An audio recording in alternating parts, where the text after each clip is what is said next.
Busy day for me. It's the finals of the whole enchilada and my first music finals with juries and performance and such. So a lot on my mind, and it's that's okay. There usually is a lot on my mind, but today's an especially good day for me to examine the notion of the care and protection, in fact, the very love of God upon me, and uh, it certainly is a thought of mine, and I wonder if it's a thought of yours. Does the thought of being under the loving guidance, care, and protection of a higher power, is that important to you? I bet that it is. I have a intuitive sense that that's actually the case. And well, why am I LARPing or harping on care and protection? Um, because frankly, I guess it's probably, if I were to look at it, it's always been an issue for me. Some people grow up in an environment of a great deal of love and care and protection, and some people don't. And I'm not complaining.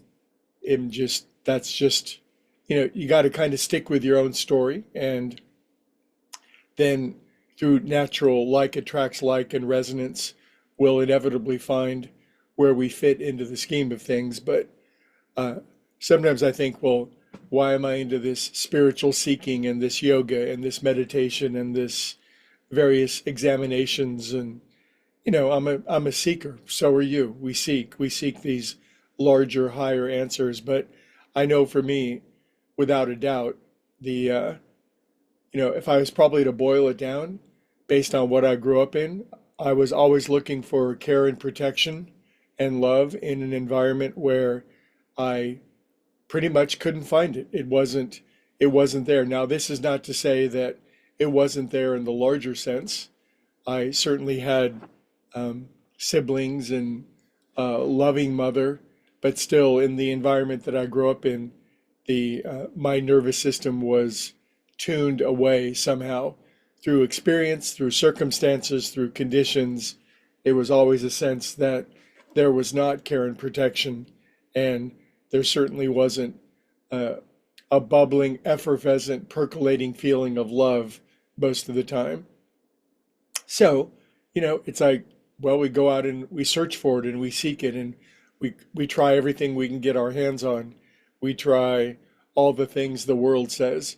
Get some stuff, get some toys, get some material excess, try some drugs, try some alcohol, try anything and everything, try reputation, try popularity, and where on earth is this care and protection, this essential, precious care and protection to be found? And we keep seeking and we keep searching and we try this and we try that. And if we find something that seems to provide it, of course, many of us are extreme and we go in, we push all our chips into whatever that is, because if we ever do find it and we feel the refreshment and delight and rejuvenation of finding love and care and protection, it's like, well, this is it. And if it's anything less than God Himself, so to speak, inevitably the foundation upon which I built my life would just crumble away and fall. But of course, this is what every spiritual master has ever said. And it gets to the point where one can become frustrated, pessimistic, cynical, skeptical even, that there is a loving higher power in this universe. And yet, this then is the greatest crisis of all, because if we can't find it through worldly means and we become cynical and skeptical, and then comes the greatest surrender of all, the greatest leap of faith, that there is, in fact, a loving higher power in this universe, an overarching, underlying, interpenetrating, loving higher power that is not a thing, not an arrangement, not a circumstance, not a temporary condition, but the actual ground of being itself. Now, in my pursuit of this, I'm just another bozo on the bus, just one more soul seeking, and the history has been filled with such seekers. And currently, I'm very, very much attracted to the ancient church fathers, the Gregories of Nyssa and Maximus the Confessor and St. Augustine, they're just great yogis. And one of the words that I've discovered of late is the word theosis, and it has to do with our ultimate destiny and our return to God as created beings. You know, if you were to take that word and kind of distill it down, God became man so that man could become God and our inevitable journey back. But it does, beyond any shadow of a doubt, suggest beyond any doubt that God, love source, loves and cares and protects us with a fullness that when we really know it, we would bow our heads in infinite deference to it.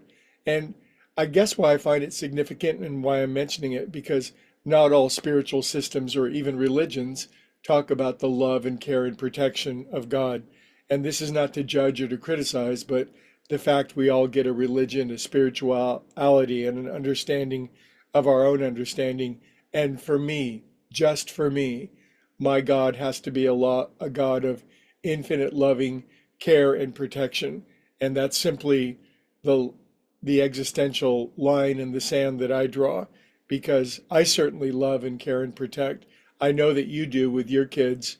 There's that great spiritual line that says, if you care for your kids and you would not give them a rock, you'd give them a fish instead, and you being evil, how much more loving is God? And it sure is easy to miss that in this crazy mixed up world and the family systems we grew up in and the chaos going on in the world. But, you know, don't judge appearances, judge the truth. And so this week I'm affirming the love and care and protection of my higher power.